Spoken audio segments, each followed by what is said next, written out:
The most mysterious queen in history, Balqis, is mentioned in the Quran. She was the wife of Prophet Suleiman. Balqis ruled a kingdom that stretched from South Arabia to Africa. There are unbelievable things you should know about her. Some people claim she was half human, half jinn. Could Prophet Suleiman, who had control over the jinn and made them work for him, really have married a jinn? What do Islamic stories say about this? But this story didn't begin with a queen. It began with a small bird named Hudhud, who understood people and brought strange news from far away. This little bird helped a queen who used to worship the sun to become Muslim, and also changed history. Don't forget to subscribe to our channel so you don't miss more videos like this. If you're ready, let's begin.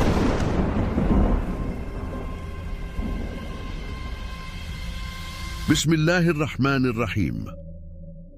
We relate to you, O Muhammad, the best of stories in what we have revealed to you of this Quran, although you were before it among the unaware. Surah Yusuf 12:3. The soldiers had gathered and were waiting for the inspection of their leader and Prophet Suleiman. This was one of the most interesting armies in history. The army was made up of humans, jinn, birds, and other animals. Even the winds would carry Suleiman wherever he wanted to go.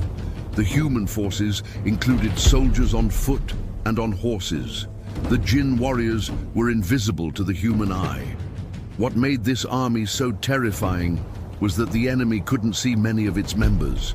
Some birds and animals also joined Suleiman's army. Lions were the leaders of the animal group, followed by tigers. The bird forces included many hawks and falcons. The hoopoe bird, known as Hudhud, was responsible for intelligence. A Hudhud's job was to fly far distances and spy for the army. It would watch and learn everything about the enemy, then return to report what it had seen. Hudhud had a very sensitive and important role in the army. At the moment the army gathered, many animals noticed that her Hudhud was missing. They whispered to each other, "The commander will soon arrive and realize Hudhud is not here." When Suleiman finally came near the army, the whispers grew louder.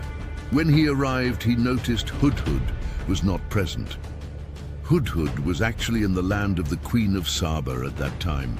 He had traveled a long way and felt inside that he was following some important news. He landed on top of a tall tree above the city. From there, he watched the roads, houses, palaces, and gates, everything. He sensed something unusual. It looked like the people were gathering for a ceremony, so he asked another hoopoe who lived in that city, "Oh, beautiful Hudhud, can you please tell me what's happening in this city?" "The people are going to see the Queen of Saba. They are about to perform a ceremony where they all bow down to the sun." Suleiman's spy bird now knew that his feelings had been right. He saw the guards first, then the commanders and soldiers. Finally, the Queen of Saba appeared on her throne. She stepped down from her throne and led the people. She raised her hands and bowed to the sun. All the people bowed with her. Hudhud watched everything. Thinking about how Suleiman would react to this news, he flew back right away. After many days of tiring flight, he reached the place where the army had gathered. All the birds surrounded him, angry. A small sparrow was the first to speak. "Where have you been? Our leader Suleiman asked about you. We hope you have a good excuse for disappearing." Hudhud felt even more worried. He decided to go and see Prophet Suleiman immediately. He had no choice but to speak and ask for forgiveness. He flew, trembling, towards Suleiman's tent. While the Prophet was having dinner, Hudhud entered through the window and sat quietly at the edge of the table. He tried to stay away from Suleiman's hands. With his head down in fear, he gave his greetings. Slowly, with humility, he raised his head, but he could only lift his eyes up to Suleiman's hands and chest. He was too ashamed to look at his face. While speaking, Hudhud could only focus on the Prophet's hands. He decided that he should be the first to speak. He had learned a lot from his leader, and he knew very well that the best way to reach Suleiman's heart was to tell the truth clearly. He said, "My master, I have brought important news about a people you don't know. In a faraway land, I saw a woman ruling over the people of Saba. She sits on a great throne and has everything anyone could want. But I saw her and her people bowing to the sun instead of to Allah. Shaitan has made their actions look good to them." These words were powerful. Hudhud was showing that he had a real reason for being late. He had been on an important mission. Suleiman began to reply, "Of course, we must check if what you're saying is true. I will write a letter. You will take it to them and then wait to see how they respond." Hudhud took the sealed letter and flew quickly toward the land of Saba.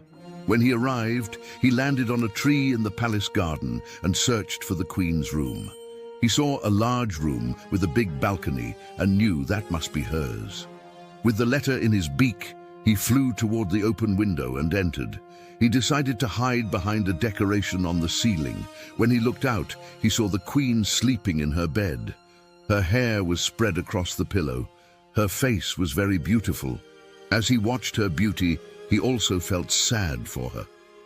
Why would someone with so much beauty, wealth, and power still bow to the sun? He thought, Shaitan has fooled them. He made them worship something other than Allah. How did he do that? Then he thought, if Suleiman's army fights the people of Saba, the result is clear. Yes, the queen is strong, but she can't defeat the Prophet's army. His soldiers could easily take over. Hudhud wondered, should I drop the letter now or wait until she wakes up completely? He didn't know what was written in the letter. While he was thinking, the letter suddenly slipped from his beak and fell onto the queen's bed. The queen opened her eyes and found a letter in front of her.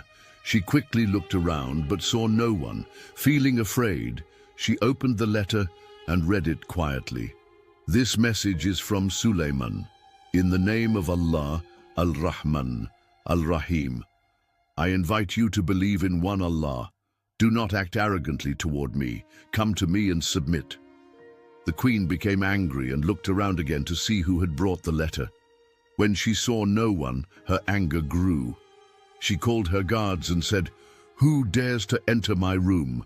Who did this?" The guards were shocked. They told her that no one had entered the room. They said they had their swords in hand and their eyes open the whole time. They swore that no one had come near the queen's room. Meanwhile, the Hudhud bird had hidden in a small gap above and was listening to everything. Queen Balqis shouted, "Then where did this letter come from?" as she held the letter up in her hand. The guards tried to guess how the letter had arrived, but none of them had seen anyone bring it. They were confused and didn't know what to say. Queen Balqis quickly called an emergency meeting with her council. The council gathered, with Queen Balqis leading the meeting. She said, "Oh, my advisors, I have received a very important letter. It is from Suleiman. He begins his letter in the name of Allah, Al-Rahman and Al-Rahim. He tells me to come to him without pride. What do you think we should do?" One of the advisors said, "It means King Suleiman wants us to submit to him. That sounds like a call to war. Let's fight." Another said, "We are strong and powerful. Let's show him our strength and go to war." Most of the council members agreed with these warlike opinions. But one wise advisor suddenly asked, "Where is the messenger who brought the letter? That's the only one who can help us understand Suleiman's real intention." Queen Balqis replied that she didn't know. She said she had found the letter on her bed when she woke up. One of the advisors continued speaking. This is a little scary. I suggest that we wait. If Suleiman could send a letter in such a strange and powerful way without a messenger, then who knows how strong he is in war? So we should wait and see. Then Queen Balqis spoke. When kings attack a land, they destroy everything and turn honorable people into weak ones. I fear something like this might happen to us. So I suggest we send gifts with messengers. Then we wait and see what response we get. No one objected, so her suggestion was accepted. Hudhud, the bird, heard the entire conversation.